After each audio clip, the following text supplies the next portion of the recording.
ինչ որ մի պայթյուն պետք է տեղի ունենա, ինչ որ մի բան պետք է տեղի ունենա, այդպիսի զգացողություն կար։ Առաջի տպավորությունը դա էր, որ սա իրական չի, սա կամ կինո է, կամ նկարահանումը։ Թշվառները իրենց իրականում հերոսներ են զգում, իրական հերոսները ոչ։ Ամբողջ մտնել իմ ազորի թիկնակին։ Օրացույցից վերանա այդ օրը։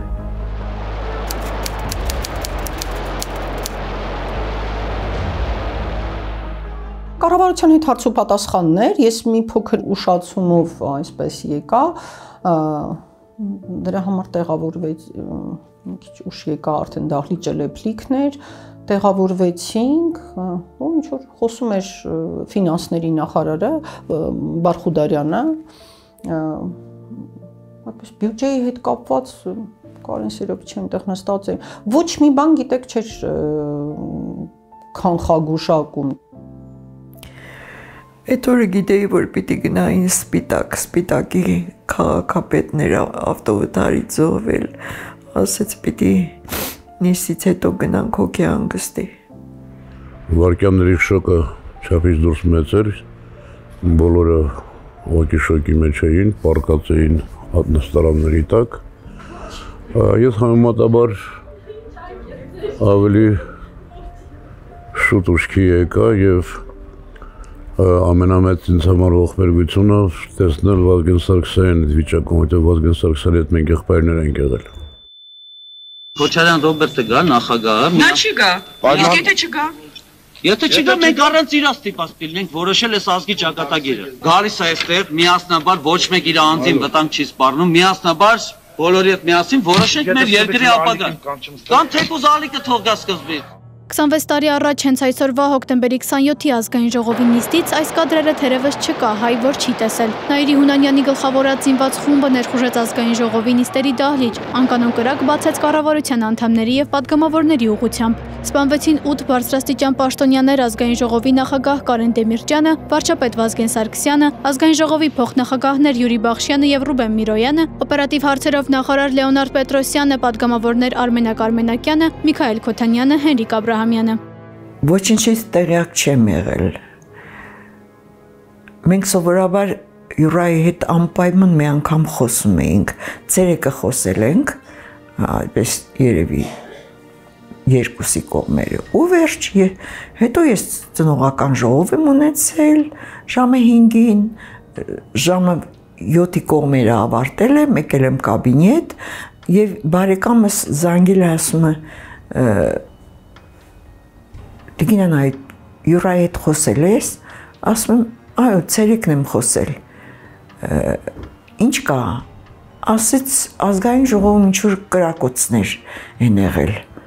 Երբ անկանոն կրակը դադարեց, նիստը լուսաբանող լրագրողները ճանաչեցին իրենց երբեմնի կոլեգային Նաիրի Հունանյանին։ Երբ նրանք ներս խուժեցին, ես ճանաչեցի Նաիրին, շատ զարմացա, առաջ պահին ես թվաց, թե ինչ-որ անհաջող փորձ են անում կինոյի։ Հոգեկան անհավասարակշիռ անձնավորություն, որը հավատում էր սեփական հանճարեղությանը, սեփական մտքերի, սեփական գործողությունների անառարկելիությանը, հա, այդպիսին էր սկսած 88 թվականից։ Մերին դժգոհ էր այդ օրվա իշխանություններից, հատկապես Վազգեն Սարգսյանից, ինքը աշխատել է շփումներ ունեցել նաև Կարեն Դեմիրճյանի հետ, ինքը դժգոհ էր այդ երկու մարդուց։ Եվ եթե Նաիրին ընտրել էին, ճիշտ թիրախն էին ընտրել, նաև իր անձնական ամբիցիաների եւ այլ ասում։ Շատ մեծ հավակնություններ, ես հիշում եմ, ինքը ինչպես էր բղավում, հա, եւ գիտեք, ինձ եմ սարսափում այդ բարձր բառերից խաղաղություն, ազատագրում եւ այլն, ինքը գոռում էր, էլի, ազատել ենք ձեզ, ազատել ենք այդ հրեշից, դե ձայնագրությունները կան, չէ, որովհետեւ ամեն ինչ ուղիղ եթեր էր գնում, մենք ինքներս չենք հասկանում։ Հոկտեմբերի 27-ը պատմական օր էր, ԱԺՄ կրակոցներին ու լարված իրավիճակին զուգահեռ Էջմիածնի Մայր տաճարում ընտրվում էր հայ առաքելական եկեղեցու 132-րդ հովվապետը։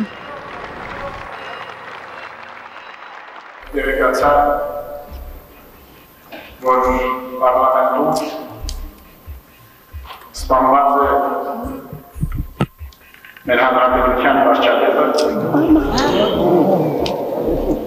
Շուշինի, չեմ գիտեր գուրը որքան ճիշտ է և ստուպատ, նուրերից հայտնել եմ ասում եմ և բանր դիրավորված է ազգային ժողովի նախագահ Վարդան Դեմիրճյան։ Ռազմական ոստիկանության ծառայողները ու ներսում գտնվող պատգամավորների հարազատները շրջապատել էին ԱԺ-շենքը։ Պատմում են, թե Նայիրին համոզված էր, որ իր մեկ խոսքը անգամ բավարար է, որ բոլորը դուրս գան փողոց։ Ինքը չէր մտածում, որ ինքը վատ բան է անում, էլի գլխատում է Հայաստանը, ենթադրենք։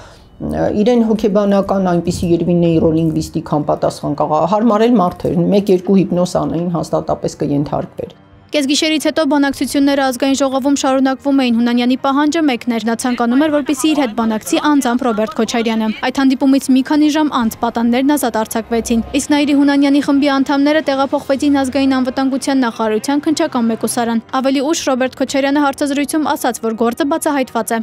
Ուղղակի ես չեմ տեսնում ոնց չպետք է բացահայտի այդ գործը, քանի որ մարդիկ ձերբակալված են, կատարողները ձերբակալված են, քանի որ ապացույցները կան, սա բացեր արված ամեն ինչ, եւ եթե դուք ուղղակի փորձեք շփվել քննչական մարմինների հետ, մարդկանց հետ, որոնք քննության հետ որևէ կապ ունեին, ապա ես կասեմ, որ նույնիսկ այսպես ասենք գյուղի, այսպես հիմա մենք չունենք, բայց ուչաստկովին այս գործը ի վիճակի է վճռականության դեպքում, ցանկության դեպքում բացել։ Ցավն ու պատասխանատվությունը ամենքիսն է, արյունալի ոճրագործություն ազգային ժողովում։ Հոկտեմբերի 28-ին մամուլով ողողված էր ԱԺ-ում տեղի ունեցած ողբերգության մասին լուրերով։ Դեռ երկար ժամանակ նման վերնագրերը չէին իջնելու թերթերի գլխագրերից։ Հոկտեմբերի 27-ին մինչ օրս էլ ամբողջովին չբացահայտված գործը շատերի համար առեղծվածային էր, նաև բուն ահաբեկչության հաջորդած մահերով։ Ազգային ժողովի բուժքույր Ռոզա Հովհաննիսյանը ահաբեկչությունից 5 տարի անց ավտովթարի զոհ դարձավ։ 2000 թվականին բանտախցում մահացավ կասկածյալ մասնագիտությամբ էլեկտրիկ Նորայր Եղիազարյանը։ Խորհրդարանի անձնագրային բաժնի աշխատակցուհի Հասմիկ Աբրահամյանը կախվեց ազգային ժողովի շենքում։ 2002-ին սպանվեց Հայաստանի հանրային հեռուստառադիոընկերության խորհրդի նախագահ Տիգրան Նաղդալյանը։ ՑՄՀ ազատազրկման դատապարտվելուց 1 տարի անց 2004-ին բանտախցում ինքնասպան եղավ Հունանյանների քեռին Վրամ Գալստյանը։ 2010-ին մահացավ 14 տարվա ազատազրկման դատապարտված Համլետ Ստեփանյանը։ Ըստ նախնական վարկածի սրտի կաթվածից։ Նրա պատժի ժամկետը լրանալու մնացել էր ընդամենը 2 տարի։ 2017-ին բանտախցում մահացավ Նայիրի Հունանյանի ընկերը ՑՄՀ ազատազրկման դատապարտված Էդիկ Գրիգորյանը։ Նուբարաշենում մահացավ ՑՄՀ ազատազրկման դատապարտված 65-ամյա Աշոտ Կնյազյանը, որն ըստ պաշտոնական վարկածի օժանդակել էր հանցախմբին զենք գտնելու հարցում։ Վթարի ենթարկվեց եւ գիտակցության չգալով մահացավ գործով կալանավորված հետագայում ազատ արձակված պատգամավոր Մուշեղ Մովսիսյանը։ 2014-ին Միացյալ Նահանգներում մահացավ Նայիրի Հունանյանի ընկերը Տիգրան Նազարյանը, որ միջնորդել էր Հունանյաններին անցագիր ստանալու հարցում։ Հոկտեմբերի 27-ի գործը քննած դատավոր Սամվել Ուզունյանը այս գործով հետախուզվում է։ Հեքիաթ է, որ ասում են, թե այսը հոկտեմբերի 27-ը կբացահայտվի, ոչի բան էլ չի բացահայտվի։ Մոռացության եք ուզում տալ հոկտեմբերի 27։ Ոնց կարող ենք մոռանալ։ Անի Հովհաննիսյան, Լևոն Ոսկանյան, Վարդան Պողոսյան, Մկրտիչ Խաչատրյան, Reopen Media։